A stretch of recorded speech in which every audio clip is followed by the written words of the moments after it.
오늘은 독일의 사회보험법과 영국의 국민보험법 그리고 미국의 사회보장법에 대하여 알아보기로 해요.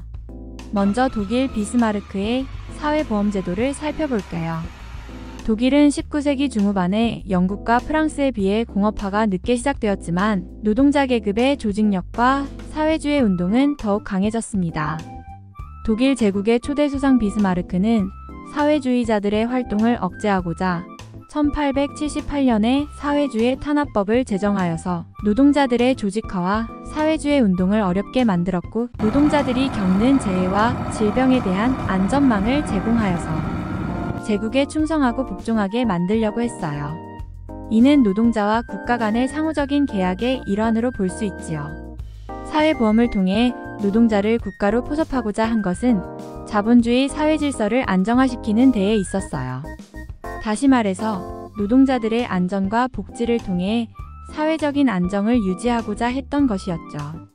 이러한 독일의 사회보험은 자본주의 공업화 과정에서 발생하는 다양한 사회 문제에 대응하고 국가가 주도하는 제도화된 보장과 개입의 시초가 되었습니다.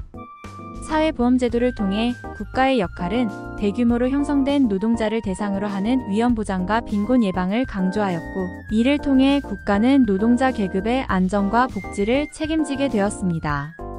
비스마르크 시대의 사회보험제도는 당시에 독특한 정치적, 경제적 맥락에서 비롯된 중요한 정책 중 하나로서 노동자와 국가 간의 상호협력을 강조하며 자본주의 사회질서를 유지하고 발전시키는 데 큰 역할을 한 것으로 평가됩니다. 다음은 영국의 국민보험법에 대하여 알아보겠어요. 20세기 초 영국에서는 빈민법에 대한 비판이 높아졌고 다양한 사회운동이 빈곤 문제에 대한 개혁을 촉구하고 있었습니다. 특히 1886년의 부스와 1899년의 라운트리의 사회조사는 대규모로 존재하는 빈곤의 원인을 도덕적, 성격적 결함이 아닌 사회적인 문제로 지적하였어요. 자유당은 국가 역할 최소화를 주장하던 당초의 입장에서 빈민법 개혁과 사회개혁에 긍정적으로 반응하기 시작했습니다. 자유당에서 배출한 총리인 로이드 조지는 1911년에 영국 최초의 사회보험을 도입했습니다.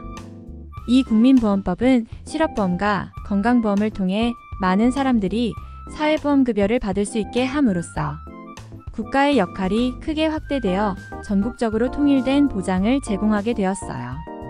국민보험법은 일련의 사회개혁과 함께 진행되면서 영국 자본주의의 방향 전환을 가져왔으며 자유방임 자본주의에서 국가 개입이 수반된 자본주의로의 전환을 도모하는 시작이 되었습니다. 마지막으로 미국의 사회보장법과 뉴딜 정책을 알아볼게요. 미국은 오랫동안 독점이 성행하고 노동착취를 수반하는 자유방임 자본주의를 유지해왔어요. 그 결과로 전국적인 사회보장제도가 도입되어 있지 않았는데 1929년 대공황 이후 사회 구성원들의 생존과 자본주의 자체의 생존을 위해 국가의 시장경제 개입과 사회복지정책 도입이 요구되었습니다. 루즈벨트 정부는 뉴딜 정책을 통해 금융 부분의 개혁, 대규모의 공공인프라 구축, 공공일자리 제공, 농업지원, 빈민구호 등에 나섰고 이는 연방정부가 실업과 빈곤 문제에 개입할 수 있는 제도 틀을 마련하는 일환으로 사회보장제도의 도입을 추진하게 되었습니다. 1935년 미국에서는 최초로 연방정부 차원에서의 사회복지정책으로 사회보장법이 등장했어요. 사회보장위원회가 설치되어 실업보험, 노령연금 등을 다루게 되었습니다. 사회보장법은 실업보험, 노령연금 등을 통해 유급 노동자의 절반을 포괄하며 재정은 사용자의 기여를 통해 조달되었는데 흑인 농업노동자와 여성노동자 등 일부 계층이 배제되는 한계가 있었습니다. 미국의 사회보장법은 연방정부 차원에서의 사회복지 정책의 출발을 의미합니다. 뉴딜 정책을 통해 미국은 자본주의 구조를 보완하고 사회적 불평등을 완화하기 위한 중요한 발판을 마련했지요.